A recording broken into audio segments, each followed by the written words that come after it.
When people think of flying, many picture smooth blue skies, the hum of engines, and a drink cart rolling down the aisle. But behind the scenes, aviation is a complex world where thousands of moving parts, human decisions, and natural forces all have to work together perfectly. Most of the time, they do, but sometimes they don't. And when they don't, the results can be devastating. In this video, we're going to take a deep dive into the causes of plane crashes. Not just a quick list, not just a couple of examples. We're going to go all the way in. We'll look at why crashes happen in the first place, starting from the most common causes, like mistakes in the cockpit, all the way to the rare but shocking events that no one could have predicted. We're going to talk about situations where a single bad decision led to disaster, and others where a chain of small problems stacked up until there was no way out. You'll hear about flights that seemed routine, right up until the moment everything went wrong, and the pilots suddenly had seconds to figure out how to save hundreds of lives. We'll walk through the moments leading up to each accident, what the crew saw, what they did, and why it either worked or didn't work.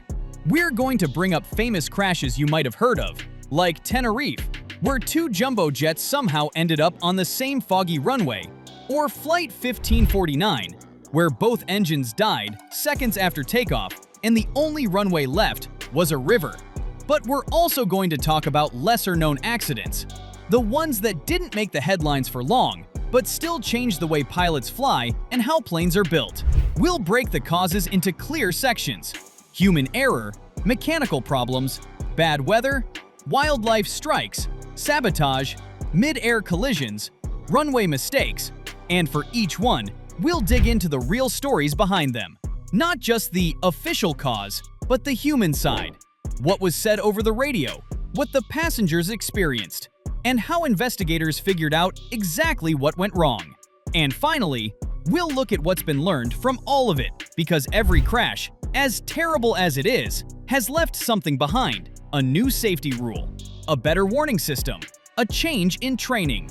Flying today is safer than it's ever been, but that safety came at a cost. And those lessons were paid for with lives. Let's start with the biggest cause of plane crashes: human error. Studies show that more than half of all accidents have human mistakes as a main factor. This can be a pilot making a wrong decision, misreading an instrument, or not reacting fast enough to a problem. Example: Tenerife Airport Disaster, 1977. The worst accident in aviation history happened because of human error. Two Boeing 747s, one from KLM and one from Pan Am, collided on a foggy runway in Tenerife, Canary Islands. Poor communication between the pilots and air traffic control, plus the KLM captain starting his takeoff without proper clearance, caused the crash. The result was catastrophic. 583 people died. It showed how critical clear communication and patience are, even on the ground.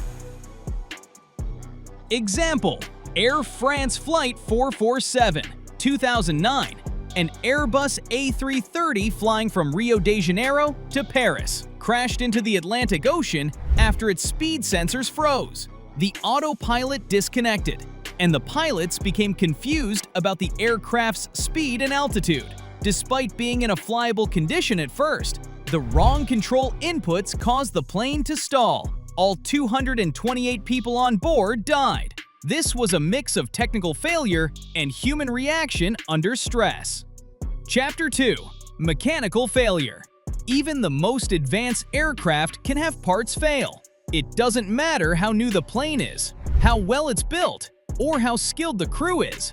Nothing made by humans is perfect. Every aircraft is a complex system of moving parts, wires, hydraulics, and electronics. When everything works together, the plane flies like it's supposed to. But if just one important piece stops working, the crew can be put in a dangerous situation fast. Engines can lose power or fail completely. That might happen from a bird strike, from parts inside the engine breaking apart, or from something as simple as a fuel problem. A single failed engine isn't always the end. Modern planes are built to keep flying on one engine if needed. But when more than one goes out, the options start shrinking fast. Control systems are another weak point. These are the parts that move the plane's ailerons, rudder, and elevators, basically the muscles of the aircraft. They're powered by hydraulic systems or electric motors, and without them, the pilots can't steer or control the plane's climb or descent. If a key line bursts or gets damaged, the controls can become heavy, sluggish, or stop working entirely. Landing gear is also critical. A failure here usually doesn't mean the plane will fall out of the sky, but it can turn a safe landing into a dangerous emergency. Gear might get stuck up, stuck down, or fail to lock into place. In some cases, a wheel can even collapse after touchdown, sending the aircraft skidding off the runway. Modern maintenance crews are incredibly good at catching problems before they turn into disasters.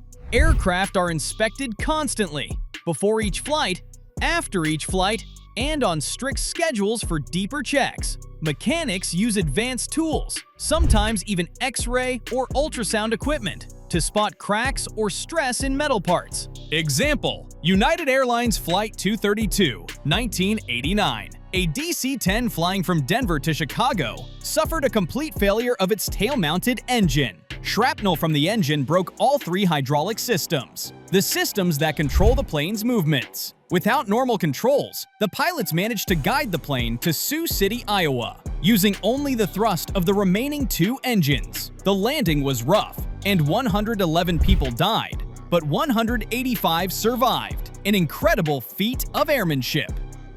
Example: Japan Airlines Flight 123, 1985. This Boeing 747 suffered a rear pressure bulkhead failure caused by a botched repair years earlier. The damage caused explosive decompression, leading to the loss of hydraulic controls. The crew fought to keep the plane in the air for over 30 minutes before crashing into a mountain. Out of 524 people, only 4 survived. It remains the deadliest single aircraft accident in history. Chapter 3: Weather. Bad weather can challenge even the best pilots. Thunderstorms, icing, turbulence, strong winds, and poor visibility can all turn a safe flight into a fight for survival. Example: Delta Airlines Flight 191, 1985. Landing in Dallas-Fort Worth, the Lockheed L-1011 flew into a microburst, a sudden powerful downdraft of air. The wind pushed the plane toward the ground so fast that the pilots couldn't recover. The crash killed 137 people. This led to new wind shear detection systems at airports and in cockpits. Example: Air Florida Flight 90, 1982. Taking off from Washington National Airport in heavy snow, the Boeing 737 failed to gain enough altitude and crashed into the Potomac River. Investigators found that the pilots didn't use the engine anti-ice system, and ice on the wings reduced lift. Only 5 people survived out of 79. Chapter 4: Bird strikes and wildlife. It might sound small compared to other risks, but birds and other wildlife can cause serious trouble for aircraft, especially during takeoff and landing. Example: U.S. Airways Flight 1549, 2009. Shortly after taking off from New York's LaGuardia Airport, the Airbus A320 struck a flock of Canada geese. Both engines lost power. Captain Chesley Sully Sullenberger and First Officer Jeffrey Skiles landed the plane in the Hudson River, saving all 155 people aboard. This miracle on the Hudson is a rare perfect outcome in such a situation. Flying today is the safest it's ever been. That's not by luck. It's because the industry learned, sometimes the hard way, that every crash has to mean something. Every loss has to lead to a change. And that's the only way to make sure history doesn't repeat itself. Air travel remains the safest form of transportation, but when something goes wrong in the air, the stakes couldn't be higher.